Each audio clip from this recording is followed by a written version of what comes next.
Glória a Deus, aleluia. Muito boa noite, meus amados irmãos. Vos saúdo na graça, na paz de nosso Senhor e Salvador Jesus Cristo. É muito lindo esse hino, né? Maravilhoso, glórias a Deus. Louvemos juntos ao Senhor, amém?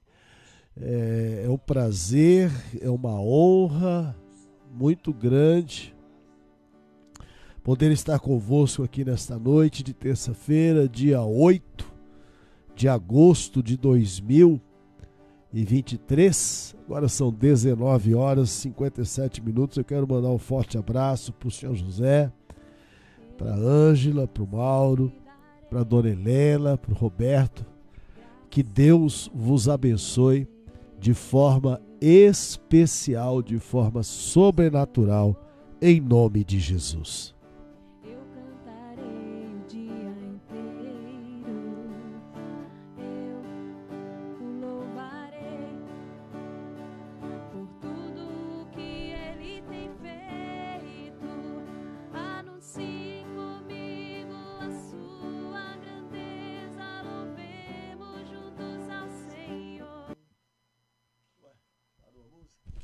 Glória a Deus, deu um tilt aqui na música, mas a gente continua aqui louvando ao Senhor, glorificando o nome do Senhor. Vou tentar colocar mais uma vez, se não der a gente já parte para a meditação da palavra do Deus Altíssimo.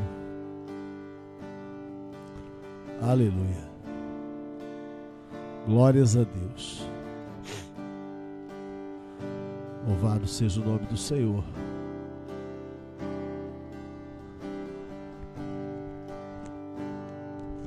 Muitos disseram que não havia salvação para mim. Muitos disseram que era o fim. Mas o Senhor foi meu refúgio, foi meu escudo, foi meu amparo, esteve ao meu lado e me livrou. Oh, aleluia, oh, aleluia, oh, aleluia. Muitos disseram que não havia salvação para mim. Muitos disseram que era o fim, mas o Senhor foi minha glória, mudou minha história, me deu a vitória. E então nessa hora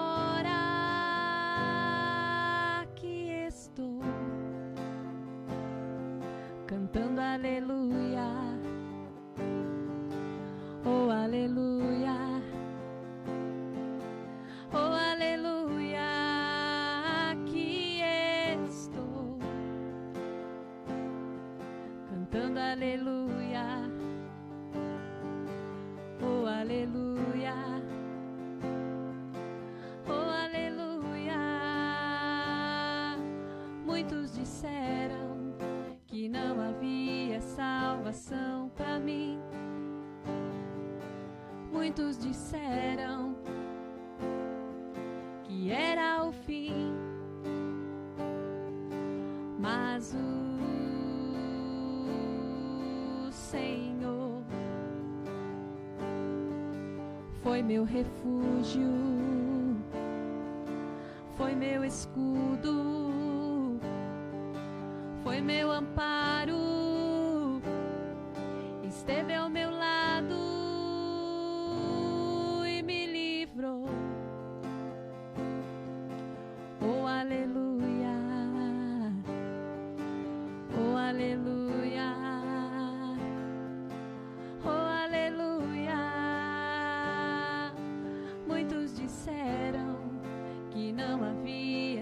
salvação pra mim.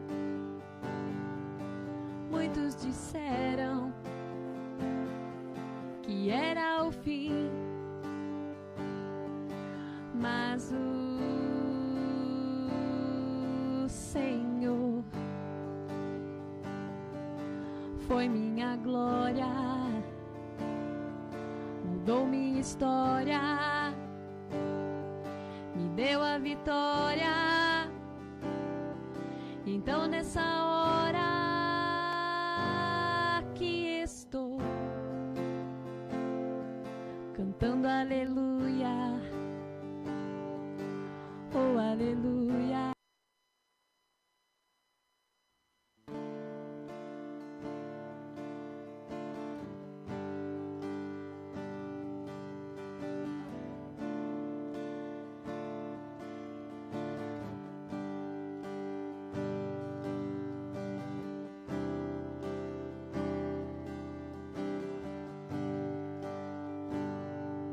Muitos disseram que não havia salvação pra mim.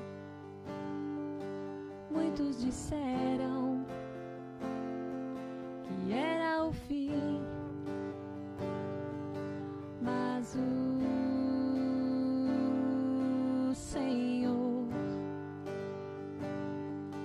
foi meu refúgio, foi meu escudo,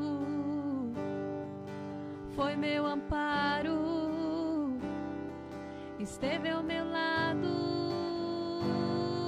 e me livrou. Oh aleluia, oh aleluia, oh aleluia. Muitos disseram que não havia salvação pra mim. Muitos disseram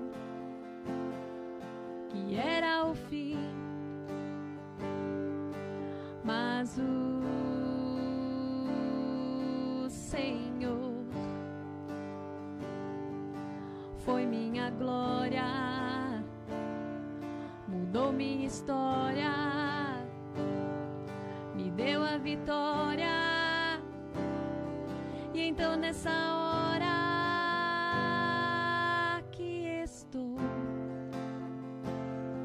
cantando aleluia, oh aleluia, oh aleluia, aqui estou cantando aleluia, oh aleluia, oh aleluia. Muitos disseram que não havia salvação pra mim. Muitos disseram que era o fim, mas o Senhor foi meu refúgio, foi meu escudo, foi meu amparo, esteve ao meu lado e me livrou. Oh aleluia, oh aleluia, oh aleluia. Muitos disseram que não havia salvação pra mim. Muitos disseram que era o fim, mas o Senhor foi minha glória, mudou minha história,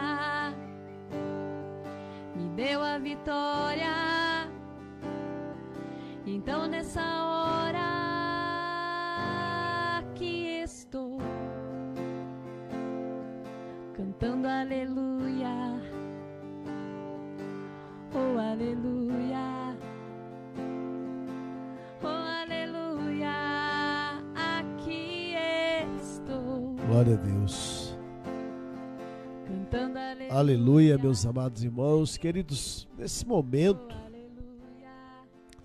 eu quero convidá-lo a meditar comigo na Santa Palavra do Senhor. Nós temos meditado aí sobre provas do verdadeiro, do genuíno batismo no Espírito Santo. E peço desculpa aos irmãos, eu estou aqui com congestionamento nasal e isso tem me... talvez a voz fique um pouco tanto quanto ofegante, amém? Mas a gente vai meditando aqui. Eu quero, nesse momento, pedir a você que abra comigo sua Bíblia Sagrada, no Evangelho de Jesus Cristo, segundo escreveu São Lucas, capítulo de número 4, verso 18. Lucas 4, 18. Amém? É um texto bem conhecido, é um texto, podemos dizer assim, nos evangelhos como um texto áureo. Você com certeza, meu irmão, minha irmã, já ouviu, participou de muitas pregações com esse texto, tendo esse texto, como base da mensagem, e é um texto que fala muito forte aos nossos corações, e nós estamos falando aí do genuíno batismo com o Espírito Santo. E entender, procurando entender um pouco mais daquilo que Deus tem para as nossas vidas. Amém? Então, Lucas capítulo 4, versículo 18, diz assim a palavra do Senhor. Mas eu, para que haja uma contextualização melhor, vou ler também com os irmãos o verso 17. Amém, meus queridos irmãos? Então, a gente vai ler aí Lucas 4, 18 e 17. Amém? Vamos lá, então. Diz assim o versículo 17. Vou ler o 16 também. E chegando a Nazaré, onde fora criado, entrou no dia de sábado,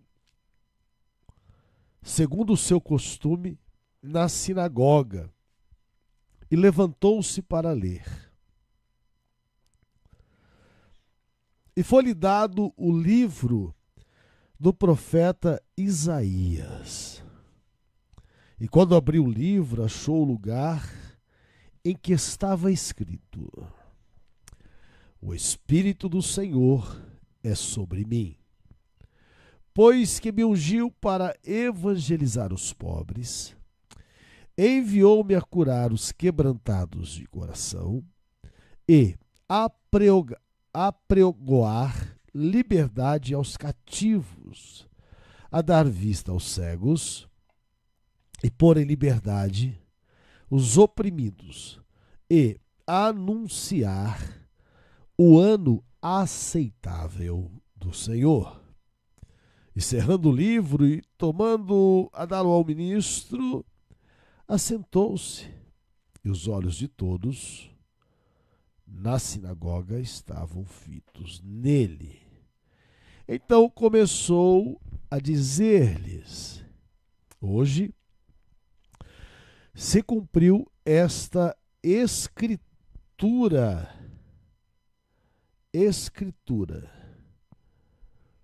em vossos ouvidos. Amém?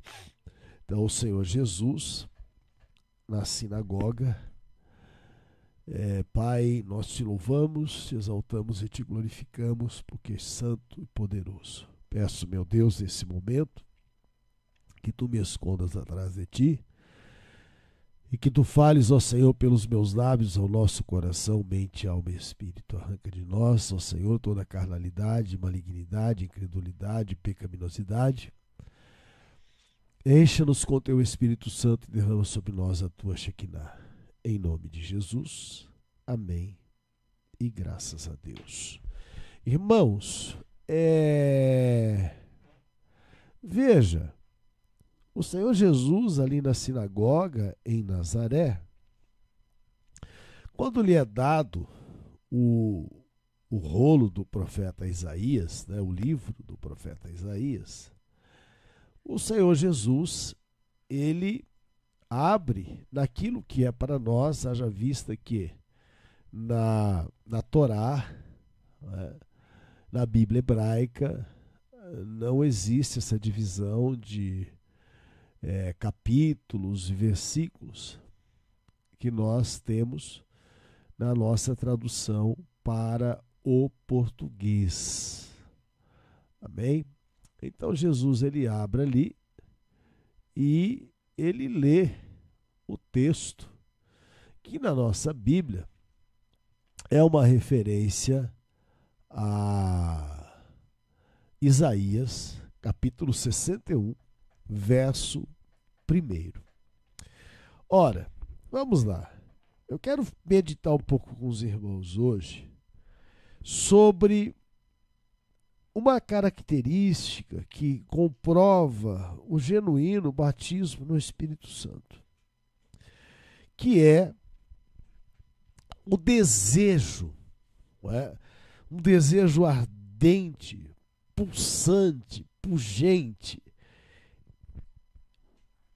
de receber, né, e de ter poder para testemunhar da obra redentora do Senhor Jesus. Lembre-se que quando Jesus, lá no Monte das Oliveiras, ele dá aquela ordem aos seus discípulos para não se ausentarem de Jerusalém, ele fala de uma forma evidente, de uma forma clara, não é verdade? Por que é que eles não poderiam se ausentar de Jerusalém? E qual era a razão? Era para que eles recebessem o batismo no Espírito Santo, para que eles fossem revestidos de poder, de poder. Então Jesus dá ali aquela ordenança, aquela ordem naquele momento. Olha, vocês não podem se ausentar de Jerusalém. E como para Deus tudo tem um propósito, o propósito era esse, que eles testemunhassem a respeito da obra redentora do Senhor Jesus. Não é isso que disse Jesus, olha, e ser-me-eis testemunhas, tanto em Jerusalém, ou seja, aqui onde vocês estão, o negócio começa aqui. Você não precisa sair daqui para fazer a obra na China, na Lua, em Marte, não. A obra redentora de Cristo começa em nós. Primeiramente em nós. E a partir de nós, ok? Esse é o princípio. Essa é a ordem. Primeiramente, essa obra tem que começar em nós, porque você não pode dar a ninguém aquilo que você não tem. Tá ok?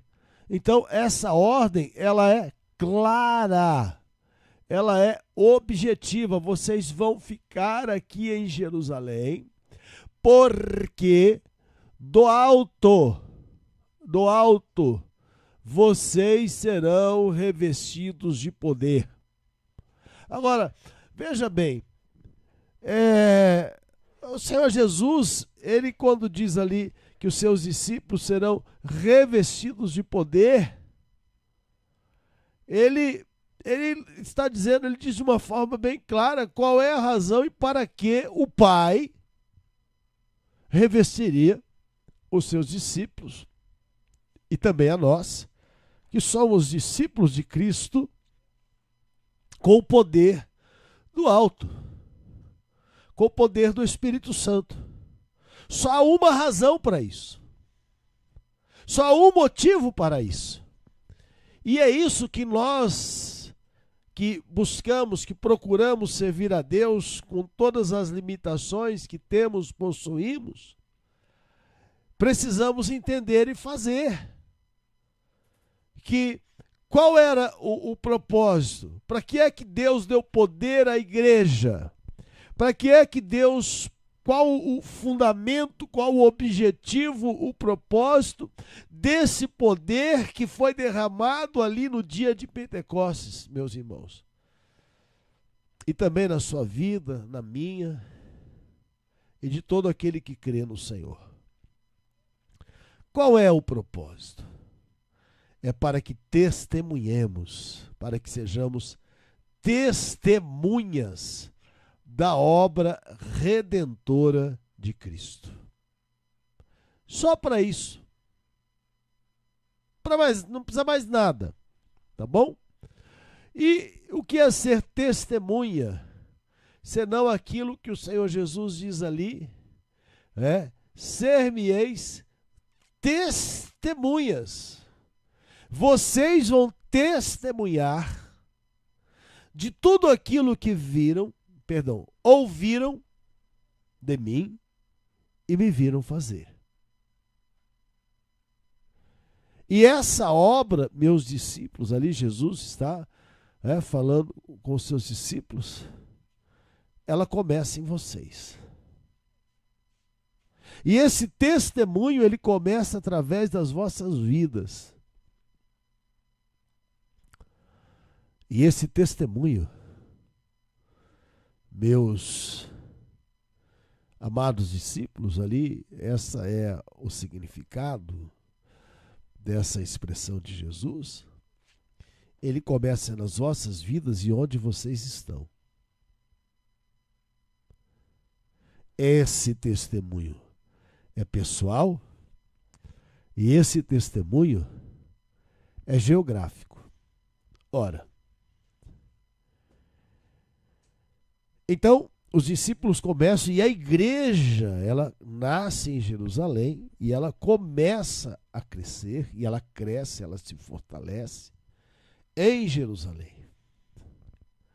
Então, Jesus, ele estabelece o parâmetro ali geográfico, Jerusalém, Judéia, Samaria, confins da terra. Ok? Mas até aquele momento, eu, ousaria dizer que nem todos os discípulos, eu posso dizer totalmente 100%, mas na grande maioria dos discípulos, e nós podemos chegar a essa conclusão, irmãos, por aquilo que acontece, como nós já vimos no começo dessa série de mensagens, quando Pedro batiza Cornélio, que não era judeu. A coisa esquentou ali. Porque dentro da mentalidade limitada dos discípulos até aquele momento, a salvação era apenas para os judeus. Ora, a salvação, ela vem dos judeus. Mas ela não é apenas para os judeus. Então, levando-se em consideração o fato e as consequências que dele resultaram, nós temos essa convicção. Podemos ter isso como convicção de que pela cabeça dos discípulos, eles viveriam ali em Jerusalém, na Judéia, tá bom? Chegar até Samaria, mas pensar em ir para outros países, outras nações, outros povos que tinham outro pensamento religioso, outros deuses. Eu creio que isso não passava pela mente dos discípulos. Até que veio a diáspora. Até que veio a dispersão.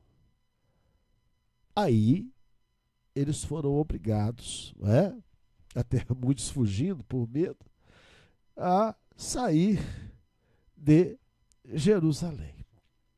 Então nós vimos aqui aquilo que o Senhor Jesus está dizendo. Para que irmãos, entenda algo, Deus ungiu a Jesus para um propósito.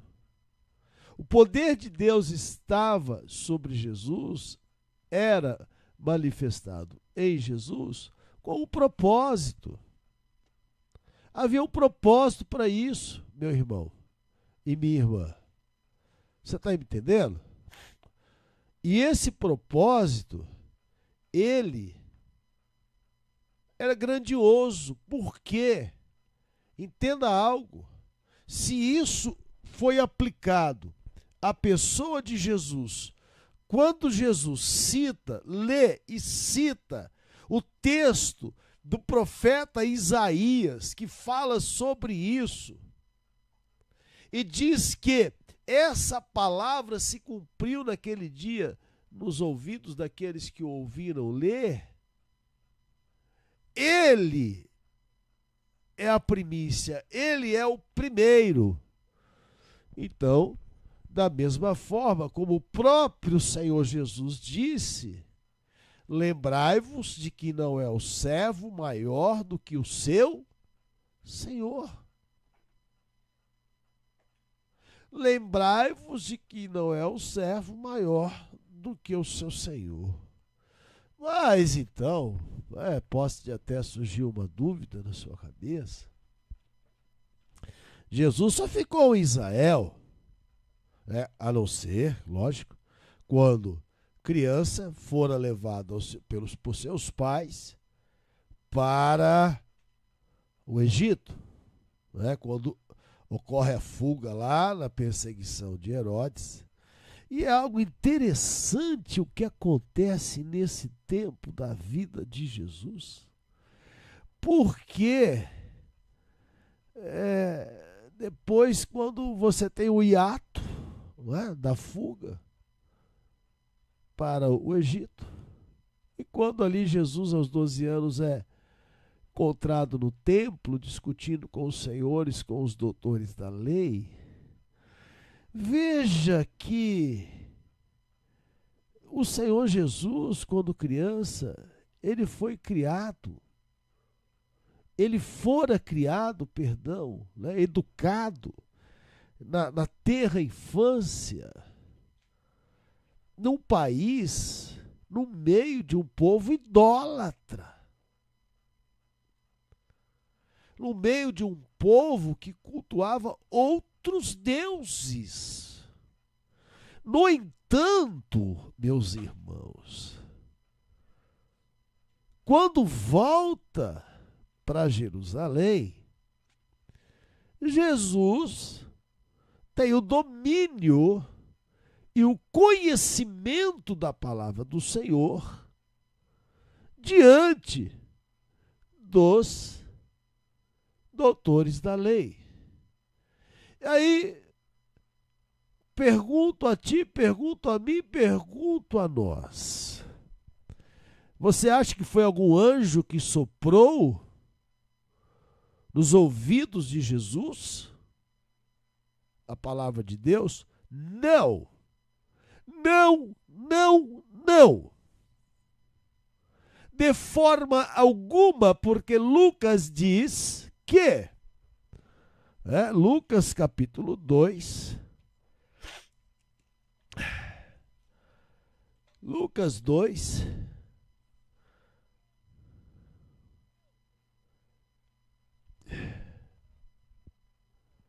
era só um instante aqui que eu sempre me perco nesse versículo aqui. Lucas 2, verso 40. verso 40. Verso 40. O trecho da palavra do Senhor que narra Lucas 2,40, o encontro de Jesus com os doutores da lei.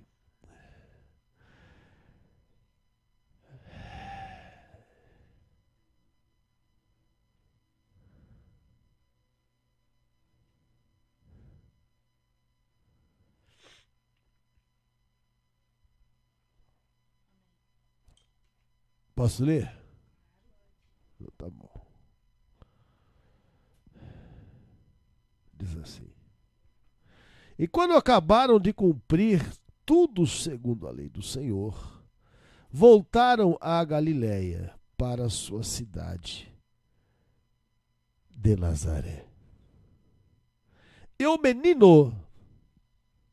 menino crescia e se fortalecia em espírito, cheio de sabedoria e graça diante de Deus. Cheio de sabedoria, e a graça de Deus estava sobre ele. A graça de Deus estava sobre ele. Ele crescia, diz o texto, e se fortalecia no espírito, cheio de sabedoria. Jesus não nasceu sabendo falar, irmão. Jesus não nasceu andando como Adão. Não é? Adão não foi feito bebê. Ou foi? Lógico que não. Jesus, pelo contrário, nasceu do ventre de Maria, que concebeu do Espírito Santo. Então, Jesus ele foi ensinado pelos seus pais. Ele foi ensinado.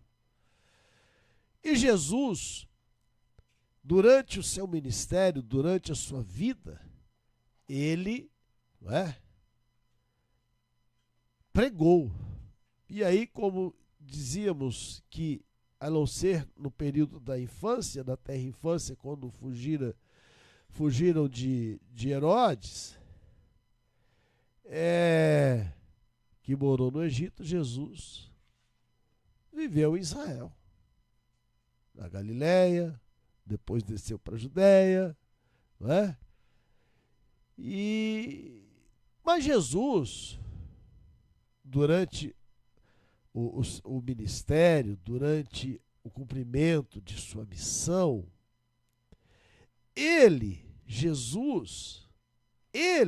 Jesus,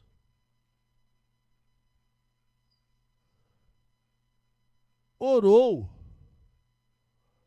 curou, libertou gentios. Ou seja, mesmo não saindo do território de Israel, Jesus levou a salvação àqueles que eram de outras nações. Inclusive, em um desses encontros, com um centurião que não era israelita, era romano.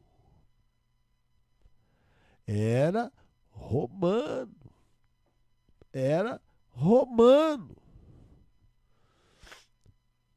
A fé desse homem, o entendimento de fé e de autoridade,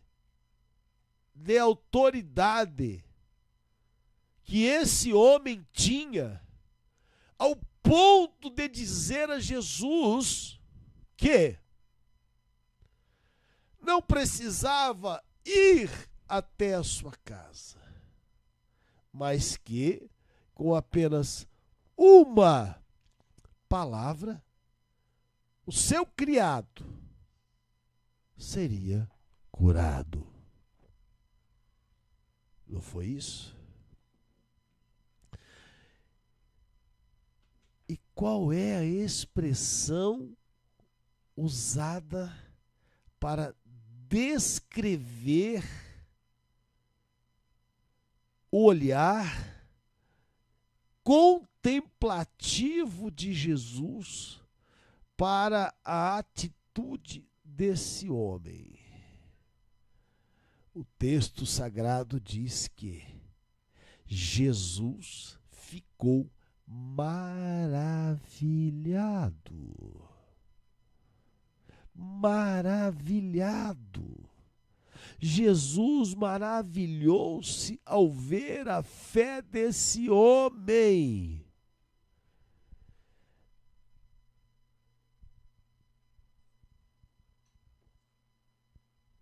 E aí, meus irmãos, Jesus manda aquele povo que está ao seu redor ali, que se achava superior, que se achavam os melhores, a nocaute. Porque Jesus diz assim, assim disse Jesus: nem mesmo em Israel encontrei tanta fé. Nem mesmo em Israel encontrei tanta fé. Então, voltando para aquilo que disse Jesus ao ler o rolo do profeta Isaías no capítulo 61, verso 1, em que, no versículo 18 do capítulo 4 de Lucas, é que se narra essa leitura, né? Ele diz o quê? O Espírito do Senhor é. E é interessante aquilo que Jesus diz aqui. Ele não diz assim, o Espírito do Senhor está. Ele diz, o Espírito do Senhor é sobre mim. O Espírito do Senhor é sobre mim, disse Jesus, pois que me ungiu para evangelizar os pobres, enviou-me a curar os quebrantados do coração, a pregoar liberdade aos cativos e dar vista aos cegos, e pôr em liberdade os oprimidos, e anunciar o ano aceitável do Senhor. Percebe que quando o Senhor Jesus lê esse texto, que o irmão Jeremias está acompanhando comigo ali na Bíblia dele, quando o Senhor Jesus lê esse texto,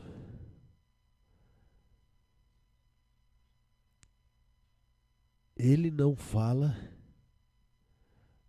de classe, de povos ou nações. Ele fala de estados e situações dos quais os seres humanos enfrentam ao longo da sua vida, até quando conhecem a Jesus.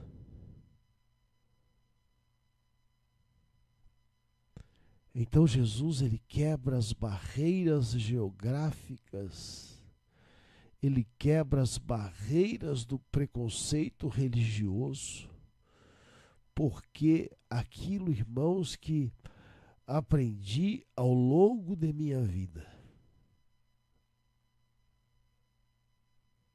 a salvação é pelo sangue e pelo nome de Cristo Jesus.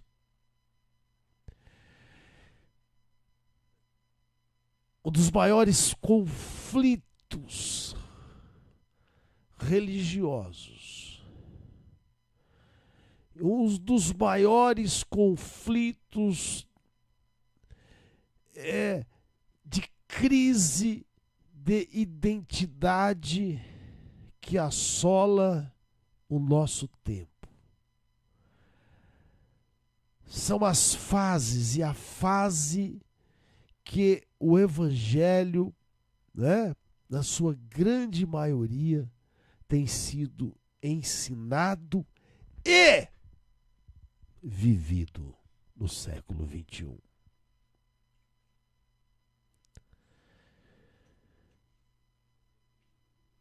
Quando o Senhor Jesus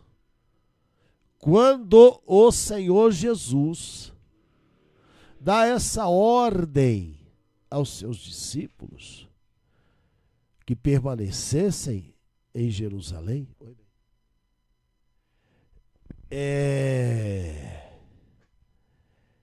e que fossem suas testemunhas, e que a partir desse momento nasce a igreja. Essa igreja, a eclésia, ela é cristocêntrica. Cristocêntrica. Jesus está no centro da vida dos discípulos, no centro da vida daqueles que creem. Os discípulos não se importavam com aqueles que os criticavam, com aqueles que os ridicularizavam, com aqueles que os desprezavam. Não! Porque o propósito de suas vidas era glorificar e exaltar ao nome santo do Senhor e fazer com que o nome do Senhor fosse conhecido. E assim nasce a igreja.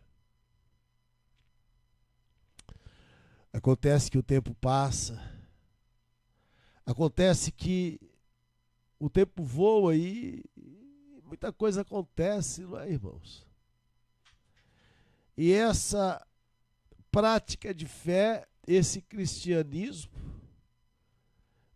deixa de ser, aos poucos, cristocêntrico. Ele deixa de ter Jesus como centro, como modelo, e passa a ser eclesiocêntrico, ou seja, a igreja passa a ser o centro, a igreja passa a ser o meio de salvação. E o tempo passou, então a pessoa de Jesus, ela foi sendo deixada de lado. E o tempo passou e o negócio só piorou. Podemos dizer claramente que no nosso tempo, na grande maioria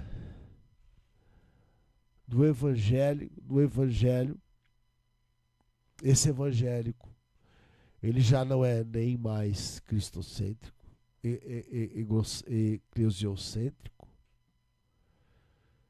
muito menos cristocêntrico. O evangelho do século XXI é o evangelho egocêntrico, onde o homem procura, busca e tem a ênfase na sua pessoa e não na pessoa de Cristo. Olha, deixa eu dizer algo a você. A gente sabe que muito já se falou. Quero fazer um adendo, porque isso é uma tese que eu tenho muito forte a respeito da marca da besta. Tá? A palavra do Senhor diz que tem que ter a marca, né? Vai ter a marca nas mãos e na testa. Tá? Já fizeram tantas conjecturas sobre isso. Quando surgiu o código de barras, era porque ia ser o código de barras. Depois ia ter uma tatuagem. Depois eu não sei o que. Aí é o chip. Né? Vai ter que ter um chip.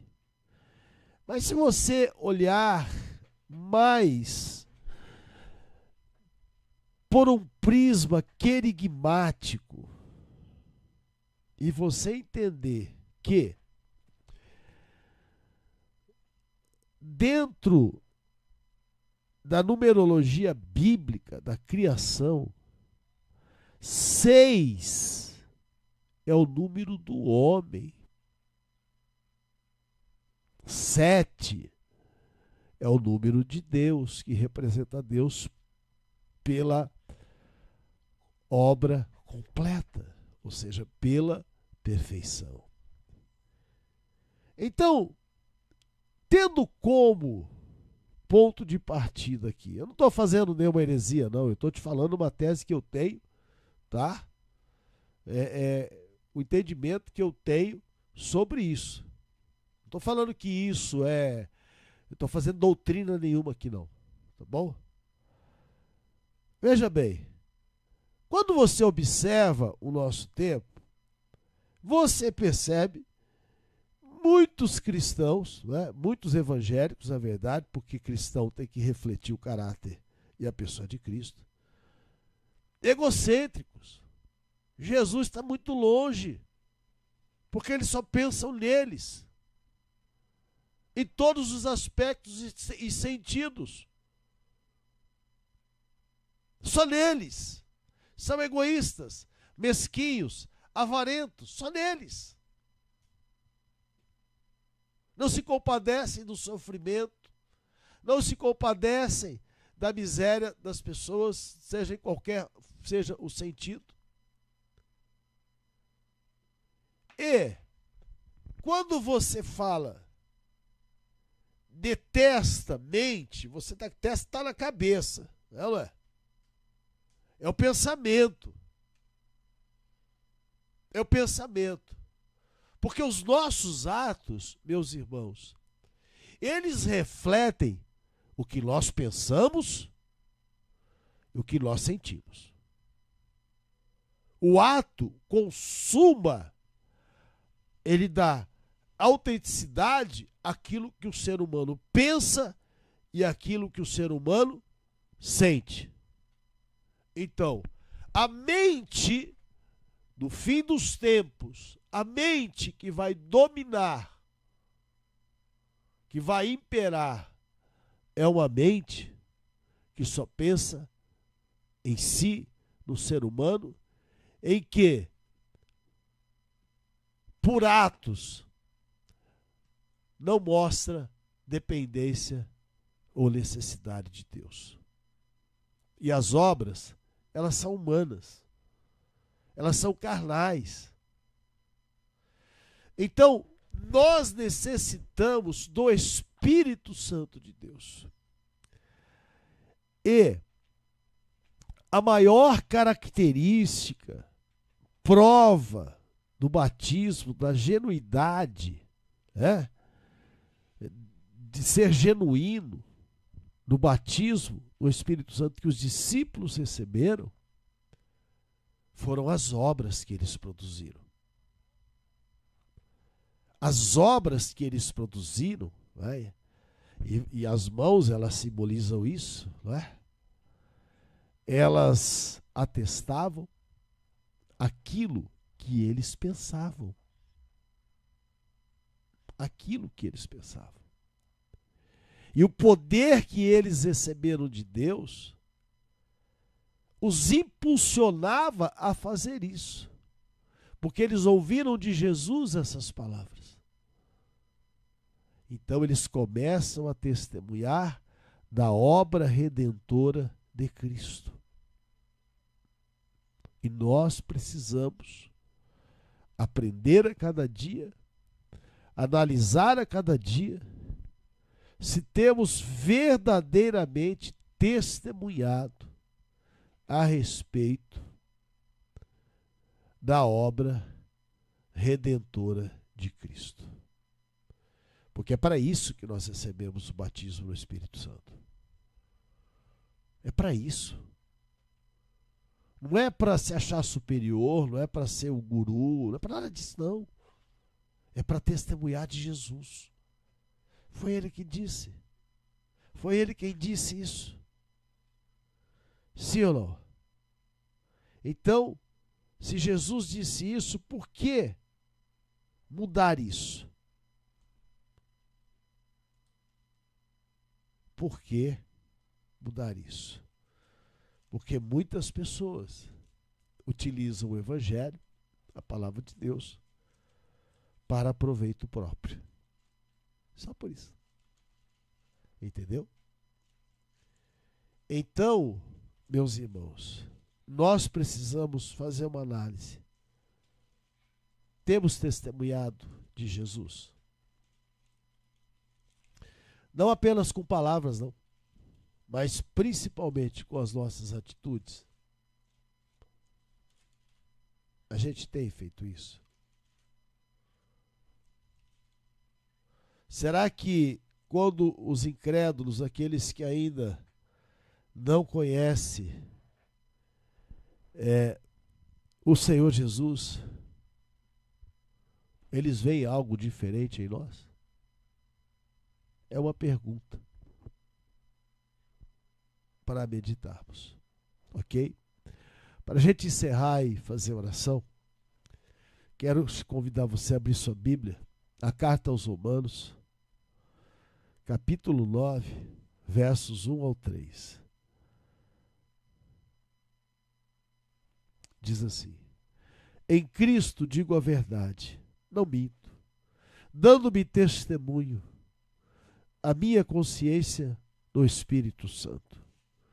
Tenho grande tristeza e contínua dor no meu coração, porque eu mesmo poderia desejar ser separado de Cristo, por amor dos meus irmãos, que são meus parentes segundo a carne, que são israelitas, dos quais é a adoção de filhos, e a glória, e os concertos, e a lei, e o culto, e as promessas, dos quais são os pais, e dos quais é Cristo, segundo a carne, o qual é sobre todos, Deus, bendito eternamente. Amém. Deus eterno e maravilhoso Pai, Deus de Abraão, Isaque, Deus de Jacó, nós estamos diante da tua santa presença, louvamos, exaltamos e glorificamos ao teu nome que é santo e verdadeiro. Te peço, Deus, em nome de Jesus, que o Senhor nos ajude nessa tarefa de testemunhar do teu amor, da tua bondade, da tua misericórdia e principalmente da obra que o Senhor realizou e tem realizado na nossa vida. Que as pessoas sejam abençoadas através das nossas vidas. Que as pessoas recebam a salvação através de nós, pelo sangue e pelo nome de Cristo Jesus. Que possamos levar essa salvação, que possamos anunciar o teu amor, que o Senhor tire de nós toda a timidez, que o Senhor tire de nós, ó Pai, toda a vergonha, que o Senhor nos dê sabedoria, que o Senhor nos dê graça, que o Senhor nos dê ousadia para falar do teu amor. Em nome de Jesus, amém e graças a Deus. Amém, meus irmãos. Queridos, nós estamos chegando aqui ao final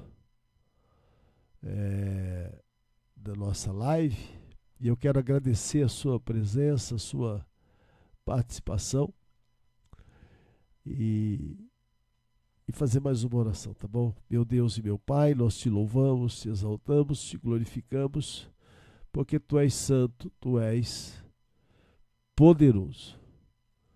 A ti, Senhor, pertence o poder, a honra, a glória. A ti pertence o louvor e toda a adoração. Peço, meu Pai, que o Senhor nos dê uma noite de paz, o sono reparador, o descanso dos justos, uma vida abençoada de vitórias, conquistas, bênçãos, livramentos e realizações do Senhor. Que o amor de Deus, a graça de nosso Senhor e Salvador Jesus Cristo e a comunhão do Espírito Santo de Deus esteja com todos nós, hoje e todo sempre. Amém. E graças a Deus. Amém, meus irmãos. Fiquem todos na graça e na paz do Senhor Jesus. Um forte abraço, em nome de Jesus.